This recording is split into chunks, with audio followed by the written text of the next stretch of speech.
Hi guys, mga igan, mga best friend, mga bossing. Kamusta po kayo? Magandang buhay po sa inyo lahat. Okay po, magtutuloy na po tayo. Ito po ay natutungkol sa 10 piso Apolinario Mabini Andres Bonifacio. Yan, mangyari kasi itong 10 pisong ito sa numista, wala siyang record. Walang record ang numista nito, yung reverse, ay yung obverse type. Yan. Obverse, yung ganitong coins obverse type po yan. Yung tingnan niyo po yung kanyang cogwheel ng 2005 na to yung kanyang pong mga ngipin. Yan. Malalaki po yan, nakakuha na naman ako ng isa. Pero sa numista, wala siyang lista. Wala pang lista si numista. Hindi niya na-detect itong mga coins na to, yung malalaki ang cogwheel. Kasi itong isang 2005 rito, yan. Isang 2005 rito, ito yung 2005. Ano siya? Obverse 1. Ito, obverse 3 Obverse 1, obverse 3. Yan, tingnan yung likuran Yung 5 piso, 10 piso to. Hindi siya magkakamukha Ayan. Ayan maliliit yung kanyang ngipin. Hindi pa na-detect ni Hindi pa nalaman ni numista kaya hindi nakalagay siguro. Pero ngayon siguro alam niya na yan. Mag-aano na yan. Magbabago na ng listahan yan. Hindi natin alam kung ilan ang percentage niyan. Ang frequency ng kanyang minted.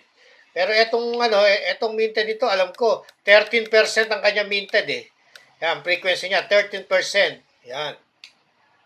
Tapos, meron nga pala akong dagdag kaalaman. Ito palang ito palang coins na to, yung 10 piso, tsaka tungkol sa piso Ito, ginamit ng 10 piso, isa siyang obverse. Obverse siya, etong ginawa nilang harapan. Pero doon sa piso nating yung BSP series, ang harapan niya, ang harapan niya yung may mukha ni Rizal. Medyo nagkabaliktad sila, Minsan pala, itong mga obverse tsaka reverse na yan, minsan pala ginagamit rin nilang reverse. Doon sa piso, ginamit nila, reverse siya. Ewan ko lang sa 5 piso. Pero doon sa piso, yan reverse. Sa piso, obverse ang ginamit nila. Ay, reverse. Baliktad ng piso. Ito, titignan natin Tingnan natin para sa dagdag kaalaman. Yan. Ito yung piso Ay, 10 piso, yan. 10 piso. Ang obverse types niya, yan ang obverse niya, yung harap, no? Ayan. Yung may 1993 legend. Pero dun sa piso, ang ginawa pala rin sa piso, ito. Ayan sa 1993 sa piso, reverse reverse ito. Bali, ang harapan niya, yung Jose Rizal, yung Jose Rizal. May may Jose Rizal. Obverse varieties, may obverse siya, Bali, ang harapan nitong piso, ito yung harapan niya, yung may number niya. Pero dito sa 10 piso, ang reverse, ang harapan niya, etong likuran ng piso, Baliktad, Medyo nakakalito yan, Pero yan, obverse. Obverse type, tapos sabay, sa reverse type naman ang ginawa ng piso, Magkabaliktad, Kailangan, di ba? Master natin yan. Ang harapan pala, yung may Jose Rizal. At ang likuran, yung may legend. Pero sa 10 piso, ang may legend, yung harap. Ang may legend, yung harap. Ayan, 10 piso. Ayun yung legend. Ayun yung harap niya, yung obverse, Medyo nakakalito yan. Pero mamamaster rin natin yan para sa dagdag kaalaman lang. Ito naman kasing yan. Itong 2005 natin to. Balik tayo dun sa 2005. Itong 2005 na to, may halaga na to sa May halaga na to sa eBay. Sa meron na siyang presyo. Titingnan po natin yung mga presyo niya sa numista at sa eBay. Itong mga itong mga coins na to. Yan, puro 2005 yan Ayan, likuran yan Itong may mukha, itong may conjoint yun, likuran. Reverse yan Tapos ang obverse, ang harap, yung may doon nagkatalo. Ito pareho sila Pareho sila. Yan. Pareho sila. Yung obverse 1, Ito yung obverse 1. Yan. O, pareho-pareho sila, no? Pero pag binaliktad, pansinin po natin yan, ha? Pag binaliktad, yan. Kanyang ngipin, makikita natin po yung kanyang mga ngipin, no? Yan. Malaki ang diferensya, no? Ang laki ng ano, no? Yan. Ito, obverse 1. Ito, obverse 3. Bali, dalawang klase pa lang 2005, ha? 2005, pagdating ng araw, magiging valuable po yung ano, ang magiging valuable dito itong ano, itong malalaki ang ngipin. Yan, tatandaan niya, pagka may na-encounter kayong ganyang coins, 2005, malalaki ang ngipin sa likod. Yan, kolektahin niyo na po yan. Pagdating ng araw, tataas po ang value niyan. Yan, titignan natin doon sa numista, ha, kanyang percentage sa frequency. Ayan. 2005, obverse 1, pero may presyo na siya, no? 58.33. Ano? 13%, oh. Wala nang obverse 3. Tapos, sabay, tingnan naman natin sa NGC, yung presyo ng 2005, oh.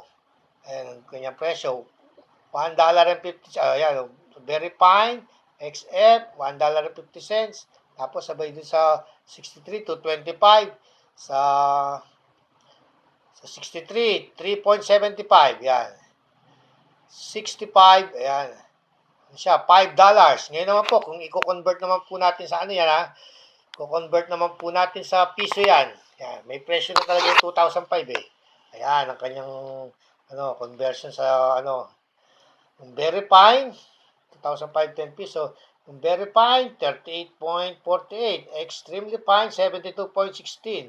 60, 108.24 sa 63, 180.41, 65, yan, 240.55, yan, peso na po yan, yan, PRAG, ibig sabihin po ng PRAG, poor, tapos, yung AG, about good, kung sa ano, ay yung mga, ano yan, condition ng coins, yung, naka-ano dyan, kasi dito yan, nandito yan sa ano yung, pinaka, ano yan, kita natin yan dito sa may, ayun yung PRAG, good, very good, fine, very fine, extremely fine, yan, 50, 65, hanggang 70 po yan. Yan. Medyo naintindihan natin kung ano yung PRAG. Nagkaalaman po yun. PRAG, no? Ayan. Yan. Kaya po, ito pong mga 2005 na to na hindi na kalista sa numista. Yan. Sa numista kasi 2001 lang ano niya obverse 1, isa lang klase, pero dalawang klase pala ang 2005. Yan. Pero meron namang ano rito frequency nakasulat si numista. May sulat dito si numista, sabi niya naman Kung nagkamali man si numista, meron man siyang hindi man kung hindi man sinumista, nagkamali siya doon sa mga kanyang listahan, hindi naman nagkamali, ibig sabihin, hindi accurate yung kanyang mga listahan, mga records, pero meron siya sulat dito. Frequency shows the percentage of numista users who own each year of variety among all the users who own this coin. Since some users own several versions, the sum may be greater than, kung man, mas hihigit pa yung ron. Halimbawa, kamukha niyan, nagkamali siya ng nagkamali. Isa lang ang nakalista sa kanya. Isa lang nakalista sa, dito sa 2005 niya. Ibig sabihin, greater. Kamukha niyan. May dalawa pa siya, pero sa numista 2005, 58.33, no? Kamukha niyan, yung 2005. Meron palang, obverse 1 lang naka-record sa kanya. Meron palang obverse 3. Ngayon, tsaka siya maglalagay niyan. Ang mangyari po kasi, ang mga listahan kasi niyan, ano lang palang yan, frequency, kung sa sinubmit po yan ng mga sinubmit lang po yan ng mga member. Sa siyempre, baka hindi hindi accurate yung kanyang mga nasubmit ng mga member, kaya hindi siya nailista. Ayan po ang kanyang ni numista. Kaya may sulat rin siya na greater than kung hindi man siya nailista, pwedeng meron pang iba. Kasi ang mga records kasi manggagaling talaga sa Central Bank.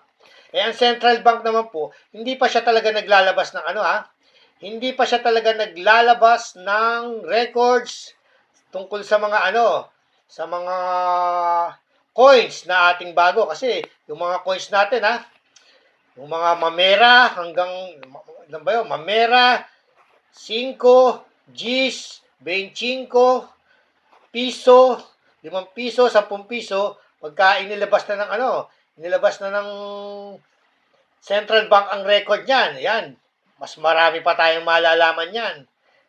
Mas marami, yun talaga ang tunay nilang records, kung ilan ang minted, kung ano talaga yung mga low minted. Kay numista po, ano lang siya, frequency siya, pero kamukha yan, nakakatulong na rin po sa atin sa nakakatulong na rin sa atin kasi yun ang pinagbabasihan natin kung ano yung mga coins na magiging rare. Kasi, ayan po, ano siya kailangan natin sa pangungulekta kung ano yung magiging valuable o kaya magiging expensive na coins pagdating ng araw. Yan po ang ano ni numista. Yan. Ito po, tatandaan po natin ha. Para yan 2005 na to. Para medyo matapos na tayo. Napatagal na tayo. Ayan. Ang mga kukolektan siya sa 2005, hahantingin po natin yan.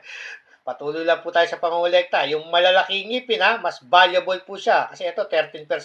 Ito, hindi pa natin alam kung ilan ang percentage. Pero, sa tingin ko po, sa tansya ko, mababa ang percentage yan ha. Pero may mga value na po yan sa ano ha. May mga value na po yan doon. Sa malaking tindahan ng Coins America, sa NGC rin. Ayan po ang kanyang value ha. Doon sa 65, oh, sa pinakamaganda, 240.55. Ayan po ha. Yan. Bali, yan ang hahanapin natin ha. Yung malalaking ngipin na yan, laki ng diferensya, no? Ayan, 2005, no? Balik natin ulit. 2005. Ayan. Kailangan mapanood natin to. Kung sa ano, magiging, magiging makulay. Makulay ang ating pangungulekta ng coins. Yan, 2005. Magiging makulay, ha? Ang ating pangungulekta. Patuloy lang po tayo sa pangungulekta. Maraming salamat na rin kay Numista kasi meron siyang meron siyang mga records, mga frequency dahil nakakatulong rin po yan sa atin. Sana hindi man siya accurate talaga, minsan talagang hindi siya accurate kasi ang pag sinabing accurate talaga, yung manggagaling talaga sa Central Bank ang kanyang ang mga records. Biruin mo pag pag ni-release na ng ng Central Bank yung mga records na yan, ha? Mula mamera hanggang 10 piso. Malalaman na natin kung talagang ilan ang minted. Kaya nga, maraming salamat na rin kay Numista dahil meron siyang mga frequency na nakakatulong sa atin para sa pangungulekta ng coins. Okay po, sana po nakapagbigay ako ng kaunting aliw, kaunting impormasyon para sa pangungulekta ng coins. Yan, medyo mahirap po magpaliwanag pero sa kakakwento-kwento, yan. Nakakakuha rin po na tayo ng ng dagdag kaalaman. Medyo pa ulit-ulit lang. Okay po, maraming salamat po sa pakikinig at pananood. Yan. Balik natin ito. Yan. 2005. Okay po, hanggang sa muli po, lagi po nating tatandaan, ang mga barya ay bahagi ng kasaysayan. At tayo po ay bahagi ng kasaysayan ng Pilipinas. Bye for now. Don't forget to subscribe.